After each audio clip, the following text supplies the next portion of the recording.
Estimados estudiantes, muy buenos días. Mi nombre es Juan Javier Nole Rodríguez, estudiante de la Universidad Técnica Particular de Loja.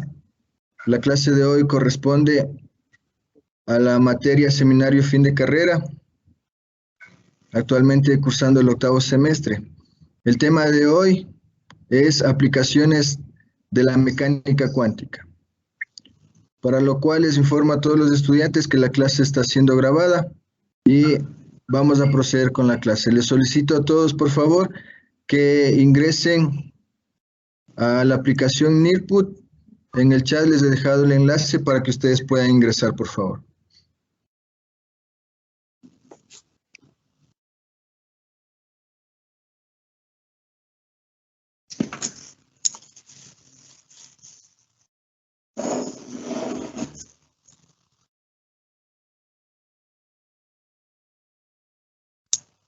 La pantalla será compartida a partir de este momento. Ya, puedo verificar que todos los estudiantes están ya en la aplicación de Nearput. Por favor, sigamos la presentación, sigamos la clase a través de la aplicación de Nearput, ¿ok? Muy bien. El tema de hoy, aplicaciones de la mecánica cuántica.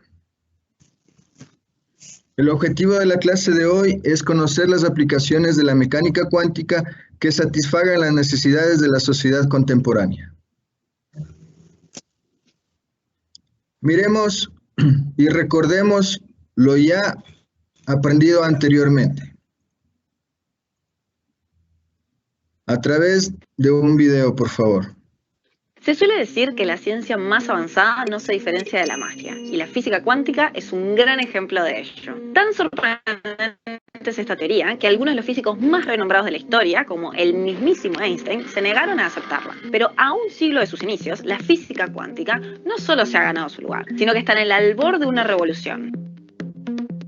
La física cuántica es una rama de la ciencia que estudia la naturaleza a escala atómica y subatómica. En otras palabras, estudia el mundo de lo pequeño, de las moléculas, los átomos y sus componentes. Hay algunos que probablemente conozcas, como los electrones, protones y neutrones.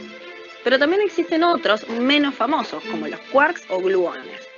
Este mundo, que no podemos ver a simple vista, es distinto al que sí podemos observar en el día a día. De hecho, sus leyes son tan distintas a las del mundo que nos rodea que desafían el sentido común. Por ejemplo, si suelto esta pelota, todos sabemos lo que va a pasar, porque hemos visto caer cosas al suelo infinitas veces desde que somos bebés. O sea, todos tenemos incorporadas ciertas nociones básicas de la llamada física clásica. Pero esa intuición no funciona para la física cuántica. El reconocido físico español, José Ignacio Latorre, lo explica así. Te propongo un experimento. La idea es que yo salgo a la calle y veo un coche que está aparcado. Bueno, pues lo que ha pasado ahí, aunque no somos conscientes de ello, es que pues, una partícula de luz, un fotón, ha ido contra la chapa del coche, ha rebotado y ha venido a mi ojo. Si no existiera ese portador de la información, pues no, yo no sabría que hay un coche en la calle. Lo que pasa en el mundo subatómico es que en vez de un coche hay un electrón. Cuando le llega esa partícula de luz, le produce una alteración incontrolable. Le inyecta energía, lo envía lejos de donde estaba. Entonces, esa es la gran idea que justifica o que fuerza un cambio de paradigma, ¿no? Y es que en el proceso de medir alteramos lo que medimos. Es cuando uno mide, cuando uno observa algo, lo modifica. ¿Difícil? Volvamos para atrás. Para observar, tiene que haber algo que interactúe con lo observado y vuelva a nosotros. En este ejemplo, es un fotón, un pequeño haz de luz que viaja hasta la chapa del auto, o la rueda, o el vidrio, da igual, rebota y regresa a nuestra retina. El coche es macroscópico y los fotones no le hacen nada. En cambio, cuando el fotón lo que hace es chocar contra un electrón, sí que lo afecta. Y mucho. En proporción, es como si al coche, en vez de enviarle un pequeño haz de luz, le enviaras un cohete gigante. Tras la colisión, el auto no seguirá ahí quietito e intacto en el parking. De ahí deriva la idea de que a nivel cuántico, medir cambia aquello que mides, porque estas partículas son tan pequeñas y tan livianas que cualquier acción que hagas contra una de ellas las altera. En lo práctico, esto quiere decir que no podemos saber con precisión cómo opera este mundo de lo ultra pequeño, aunque eso incomodara a Einstein. No podemos hablar de posiciones y velocidades. Por ejemplo, en la física clásica es posible decir con precisión dónde en el mundo me encuentro yo, que soy un conjunto de millones y millones de átomos. Pero a escala atómica y subatómica, solo se puede hablar de la probabilidad de que una partícula esté en cierto lugar en determinado momento. A un nivel más abstracto, la física cuántica empujó un cambio de paradigma que trascendió las fronteras de la ciencia y llegó hasta la filosofía. Es que esta teoría cuestiona la propia noción de realidad, de saber, de conocer. La gran paradoja es que este mundo de probabilidad e incertidumbre ha dado lugar a aplicaciones increíblemente precisas. El mejor ejemplo de ello son los relojes atómicos, que como le indica su nombre, utilizan átomos para medir el tiempo con una precisión impresionante y que son responsables del funcionamiento de los GPS. Pero también ha permitido desarrollar el láser, la resonancia magnética, la fibra óptica y más. Incluso hay científicos que creen que estamos cerca de una segunda ola cuántica, dado los enormes avances que se están logrando en la manipulación de partículas aisladas. Controlar la materia a nivel atómico nos permitirá desarrollar tecnologías revolucionarias. Es diseñar medicamentos y no ya esperar a encontrarlos por ensayo y error. Es crear inteligencias artificiales imposibles de diferenciar de los humanos. Es incluso soñar con la teletransportación. Es como si fuera magia. Bueno, estudiantes, nosotros tenemos que tener claro, tener en cuenta de que la física cuántica ya no es una teoría, ahora es una realidad. Ya nosotros no podemos decir que la física cuántica está en la incertidumbre y todavía no sabemos cómo manejarla, eso ya no es así. Ahora, básicamente los científicos han descubierto cómo manipular los átomos, las partículas muy pequeñas, como dice en el video, prácticamente microscópicas, para nosotros son invisibles, no están. Pero manipulando estas partículas se puede lograr y se puede hacer una infinidad de cosas. Ya, entonces ahora la física cuántica ya es una realidad, no es simplemente una teoría, y eso nosotros tenemos que tenerlo claro. Miren lo que dice en el video, que con la física cuántica se han logrado hacer muchísimas cosas, infinidad de cosas, y cada vez esta física es más precisa y nos va a ayudar a descubrir muchísimas cosas, como incluso la cura para muchas enfermedades que hasta ahora no se han podido descubrir. Entonces, por eso ahora la física cuántica se ha vuelto realmente importante en el mundo y en nuestra vida cotidiana. Eso tenemos que tenerlo muy claro, ¿no? Bien, continuamos con la presentación, con la clase. Dice, para recordar nomás como conocimiento previo, porque esto ya lo habíamos estudiado, ¿qué es la física cuántica? El concepto de la física cuántica. Dice que la física cuántica es una rama de la física contemporánea dedicada al estudio de los objetos y fuerzas de muy pequeña escala espacial, como ya lo dijimos. Es decir, de la materia a nivel del átomo y de las partículas que lo componen, así como los movimientos que las caracterizan. La mecánica cuántica introduce una serie de hechos contraintuitivos que no aparecían en los paradigmas físicos anteriores. Con ella se descubre que el mundo atómico no se comporta como esperaríamos. Los conceptos de incertidumbre, indeterminación o cuantización son introducidos por primera vez aquí en la mecánica cuántica. Como les decía, ya prácticamente la mecánica cuántica ya no es una teoría, es una realidad. Pero de todas maneras está sujeta a muchas probabilidades, ¿ok? Porque todavía no está 100% comprobada. Pensemos, recordemos y participemos en la siguiente actividad, por favor. En el NIRPUT, por favor, estudiantes, les voy a solicitar que participemos en esta actividad. ¿Cómo lo vamos a hacer? Vamos a unir con pares, recordando a cada personaje y uniéndola con su teoría correspondiente, ¿ok? Mientras ustedes lo hacen, síganlo realizando, por favor. Yo les voy a ir haciendo un acuerdo más o menos de lo que corresponde, ¿no? Dice Max Planck.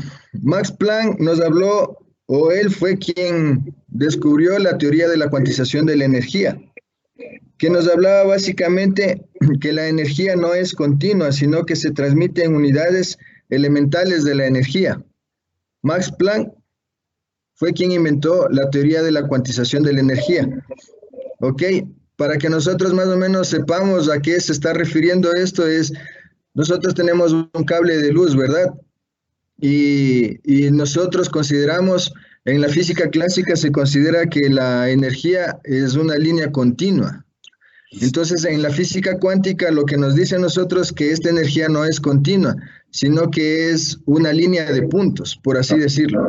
Entonces, la energía en el cable, la luz en el cable, ya no iría de forma continua linealmente, sino por porciones, o sea, por puntos. Entonces, eso es básicamente lo que nos dice Max Planck en su cuantización de la energía, que la energía ya no es continua, una línea continua, sino una línea de puntos.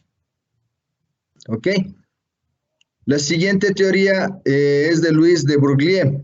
Nos habla sobre la dualidad de onda-partícula. En el video que vimos, para entender lo que es dualidad onda-partícula, tenemos que tener claro lo que es una onda y lo que es una partícula, ¿no? Una partícula es cualquier cosa en el espacio y una onda no es algo físico, sino es, por ejemplo, las olas del mar. Cuando se produce una ola, se produce a través de una onda, eso es una onda. Entonces, lo que nos dice Louis de Broglie en la teoría de la dualidad onda-partícula es que la onda y la partícula son prácticamente lo mismo, que no tienen diferencias elementales. ¿Qué significa esto? Pensemos en el video que vimos anteriormente, que nos habla sobre los rayos de luz que caen sobre el coche. Los rayos de luz del sol que caen sobre los objetos hacen que nosotros podamos mirar esos objetos, porque al caer la luz sobre los objetos se refleja y llegan hacia nuestra vista, y eso hace que nosotros podamos observarlos. Ahora, si el rayo de luz es una partícula y cae sobre el auto, como vimos en el video, esta se refleja en onda de partícula, es lo que nos dice la física clásica, pero la física cuántica nos dice que al chocar la partícula sobre el auto ya no se refleja como partícula, sino como onda. ¿Ok? Entonces, eso es básicamente la dualidad onda-partícula, que la partícula y la onda, nos dice que la onda y partícula son prácticamente lo mismo, que no tienen diferencias elementales. Ahora, la teoría que nos habla Erwin Schrödinger es el entrelazamiento cuántico. Esta es una teoría bastante compleja, porque nos habla de que las partículas, así estén separadas, pertenecen a un mismo sistema. En forma general, lo que nos dice es que el universo está complementado, que cualquier cosa que pase en el universo se verá influido en otro extremo. Un ejemplo, por ejemplo, si yo hago algo aquí, en este extremo del planeta, en el otro extremo que sería China, si yo hago algo aquí, eso incidiría allá, en forma de radiación, en forma de cualquier forma. Entonces eso nos habla Erwin Schrödinger sobre el entrelazamiento cuántico, que todo está entrelazado. ¿Ok? La otra teoría de la mecánica cuántica es de Albert Einstein, es el efecto fotoeléctrico. ¿Qué significa esto? El efecto fotoeléctrico nos habla de que la energía, que los electrones absorben energía de cualquier tipo de radiación. Entonces, esto es un poco más conocido porque ya es muy utilizado, por ejemplo, en los paneles solares. Los rayos del sol caen en los paneles solares en forma de electrones y estos se convierten en energía. Y esta energía es utilizada. Entonces, básicamente esto es lo que nos dice Albert Einstein en el efecto fotoeléctrico. Muy bien. Veo que ya realizaron. Muy bien, felicitaciones a todos. Continuemos con la presentación. Entonces, ahora sí conozcamos algunas aplicaciones de la mecánica cuántica. ¿Ok? Las aplicaciones de la mecánica cuántica son infinitas, son muchas. Eso sí, terminaríamos prácticamente hablando 2, 3 días sobre todas las aplicaciones de la mecánica cuántica, lo que en esta clase vamos a tratar de resumir y hablar sobre las más importantes. De todas maneras, nos dice acá que los postulados y los resultados de la mecánica cuántica pueden parecernos extraños y alejados de la realidad cotidiana. Sin embargo, hoy en día sus aplicaciones llegan a todos los ámbitos de la vida moderna. En muchos aspectos, la tecnología moderna opera a una escala en la que los efectos cuánticos son significativos. Las aplicaciones importantes de la teoría cuántica incluyen la química cuántica, la óptica cuántica, la computación cuántica, los imanes superconductores, los diodos emisores de luz, el amplificador óptico, el láser, el transistor, semiconductores como microprocesadores, imágenes médicas y de investigación como la resonancia magnética y el microscopio electrónico. Las explicaciones de muchos fenómenos biológicos y físicos tienen su origen en la naturaleza del enlace químico, sobre todo en la macromolécula del ADN. Entonces, si nosotros nos podemos dar cuenta, la física cuántica y sus aplicaciones se han enfocado más en lo que es la medicina, prácticamente. ¿Por qué? Porque en la medicina, por ejemplo, se ocupa mucho el láser para la medicina en los ojos, en las curaciones de la piel, en las operaciones. Ahora se hacen cirugías y operaciones solamente con láser, y ahí es donde se aplica la mecánica cuántica. ¿Ok? Acá tenemos un muy importante aplicación de la mecánica cuántica, que es el arco iris primario. Por favor, estudiante Patricio, ¿nos ayuda con la lectura sobre el arco iris primario? Sí, arco iris primario, dispositivo basado en el efecto fotoeléctrico cuando la radiación incidente alcanza la célula fotoeléctrica, provoca una emisión de electrones que dan lugar a una corriente eléctrica. Esta corriente se utiliza para poner en funcionamiento otro circuito más potente, que a su vez abre puertas automáticamente, vela por la seguridad que en los ascensores, dispara alarmas, contabiliza unidades en cadenas de montaje. Ok, miren lo que nos dice acá, el arco iris primario. Ya, el arco iris primario se lo utiliza básicamente en sensores. En sensores, como nos dice acá, por ejemplo, de los ascensores, en ascensores de seguridad, de alarmas, por ejemplo, en sensores de movimiento, en sensores de humo. Ahí es donde se aplica este tipo de arco iris primario. Está basado en la teoría del fotoeléctrico que lo inventó Albert Einstein. ¿Ok? ¿Cómo funciona? Como les decía, la luz incidente llega o se aplica al dispositivo y esta hace que se convierta en energía. Esa energía, o sea, los electrodos hacen, o sensorialmente hacen, llega a un amperímetro y hacen que éste se active. De esa manera funcionan los sensores de movimiento, los detectores de humo, ya convirtiendo la luz incidente en energía. ¿Ok? Ya. La siguiente aplicación dice que es un microscopio eléctrico. Por favor, señorita Mayerly, ¿nos puede ayudar con la lectura del microscopio eléctrico? Sí. Este tipo de microscopio utiliza las características ondulatorias de los electrones. Así se consiguen longitudes de onda de hasta 3 muy inferiores a los 400 nm mínimos de los microscopios ópticos que usan luz visible. La longitud de onda de los electrones se controla fijando su velocidad. Para ello se les impulsa mediante una diferencia de potencia determinada. El haz de electrones es enfocado mediante lentes magnetes electromanes. El haz atraviesa la muestra, que debe ser muy delgada, y la imagen se recoge en una pantalla fluorescente o en una emulsión fotográfica. Muchos avances en biología y medicina se deben al microscopio electrónico. Con él se han observado los virus de la gripe del solo 30 nm. Asimismo, la microscopía electrónica es fundamental para la industria. Muchas gracias, estudiante Aney. Ya, como podemos darnos cuenta, el microscopio eléctrico en cambio utiliza la dualidad de onda-partícula, porque vemos que, como nos dice el texto que acaba de leer, utiliza las ondas y los haces. Entonces, utiliza las partículas de los haces que se convierten en ondas para poder visualizar de forma microscópica las partículas. Entonces, en este caso, se utiliza la dualidad onda-partícula de la teoría de Louis de Broglie. ¿Ok? ¿Alguna pregunta hasta aquí sobre el microscopio eléctrico? No. Ninguna, profe. Muchas gracias.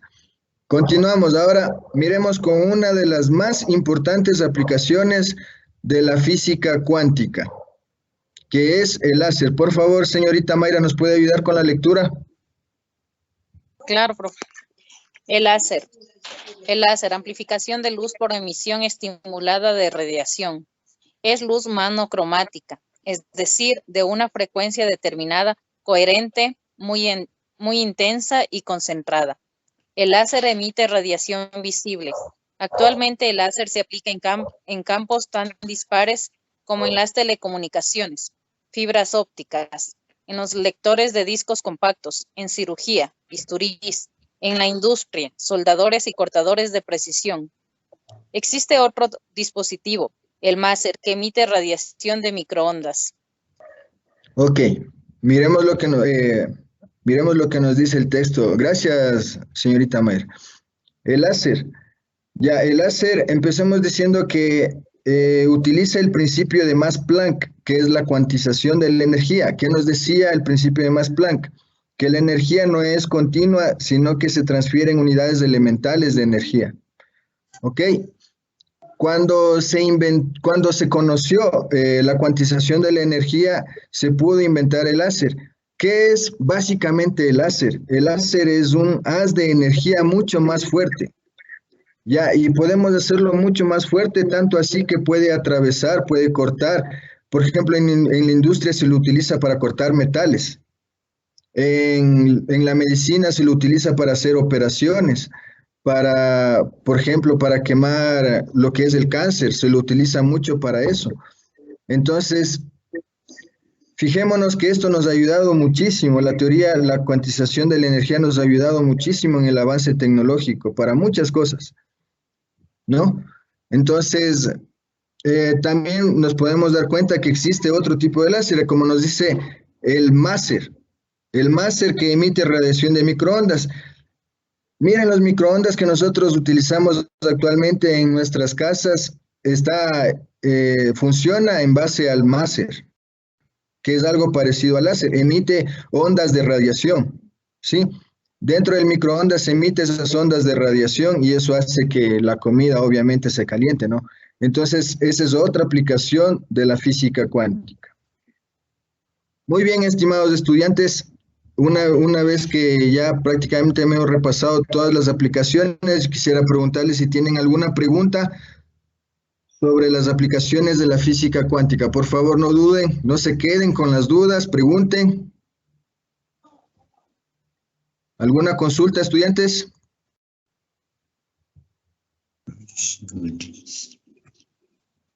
No, profe. Ya, ok. A continuación, en el NIRPUT, vamos a realizar una pequeña evaluación para ver si han prestado atención a la clase.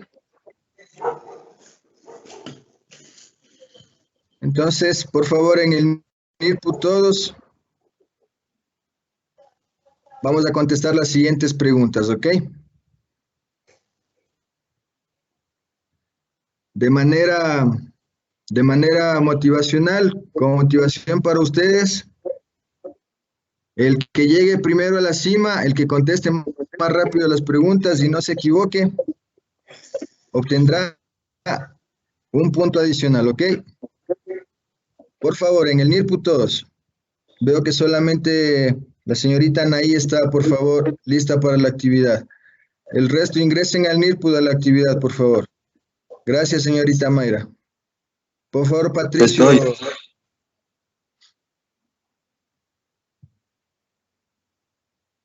Ya. Ya estoy yo. Ya, listo. Gracias, Patricio.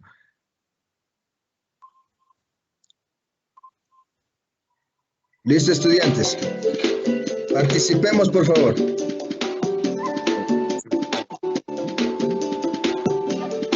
Okay. Me cargo.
Muy bien, felicitaciones, señorita Anaí.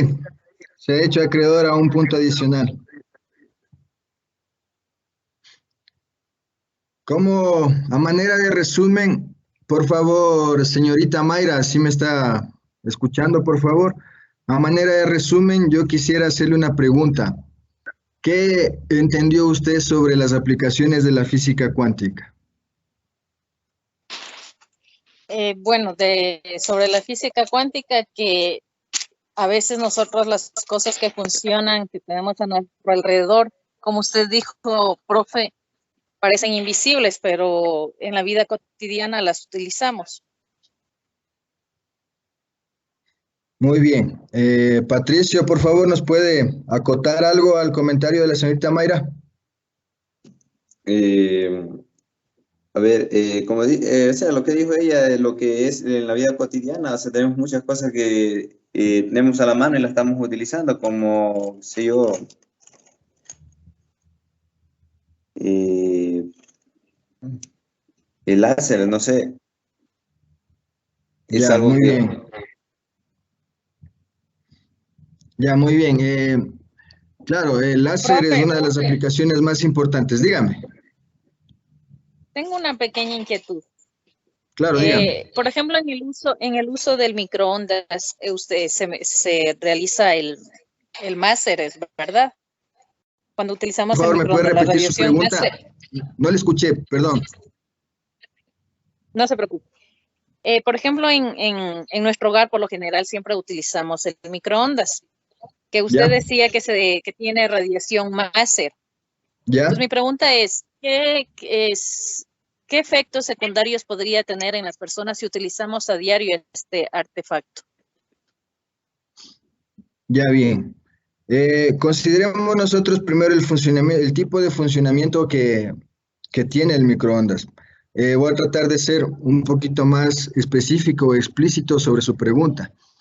El microondas utiliza obviamente energía, ¿no? En este caso, la energía de la luz que nosotros tenemos en nuestras casas, ¿no es cierto?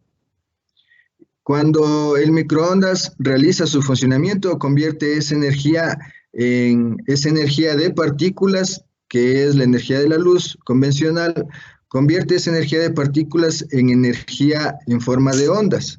Entonces, esas ondas son infinitas. No sé si usted, más o menos nosotros tengamos en mente, como les dije el ejemplo anteriormente, las olas del mar. Si nosotros damos un golpe en el centro del mar, un golpe muy fuerte, es un golpe muy, pero muy fuerte, ya, esa onda se traslada prácticamente por todo el mar, hacia las orillas, ¿no es cierto?, hacia las playas. Entonces, supongamos que en el centro del mar existe un temblor, ya. Ese temblor provoca las olas del mar, ¿no es cierto? Y esas olas se van a dirigir hacia las orillas y eso va a incidir. Si el mar fuera infinito, las olas fueran también infinitas. Las olas se acaban cuando se topan a las orillas del mar, ¿no es cierto? Ya, si el mar fuera infinito, las olas continuaran siendo infinitas, las olas no se acabaran. Es decir, las ondas no se acabaran. En el caso del microondas, nosotros tenemos que tomar en cuenta que las ondas emitidas por la radiación son infinitas. Y estas no se acaban incluso cuando chocan con alguna pared. Puede ser pared metálica, pared como nosotros en nuestras casas, pared de construcción. Esas ondas no se acaban chocando con la pared. Esas continúan infinitamente porque son ondas radioactivas. Entonces, el uso desmedido dentro de nuestro hogar obviamente va a tener unos efectos secundarios, ya sea en nuestra salud, de alguna manera van a repercutir.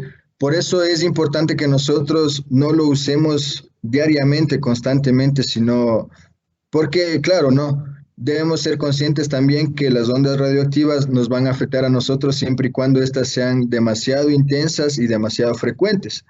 Entonces, al nosotros no utilizar mucho el microondas, lo que no nos va a afectar, pero si lo usamos desmedidamente, obviamente va a haber unos efectos secundarios, nos va a afectar.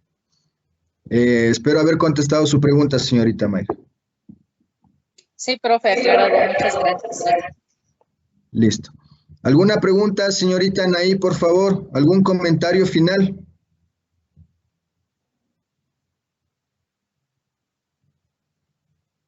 Señorita Anaí. No, profe, ahí está todo aclarado. Muchas gracias. Entendí la clase perfectamente. Listo. Entonces, con eso concluimos la clase de hoy. Felicitaciones a todos por entender la clase y espero les haya servido de mucho, ¿no? Y que sobre todo hayan comprendido el tema. Muchas gracias, estimados estudiantes. Gracias, Eso profe, a sería usted. todo por hoy.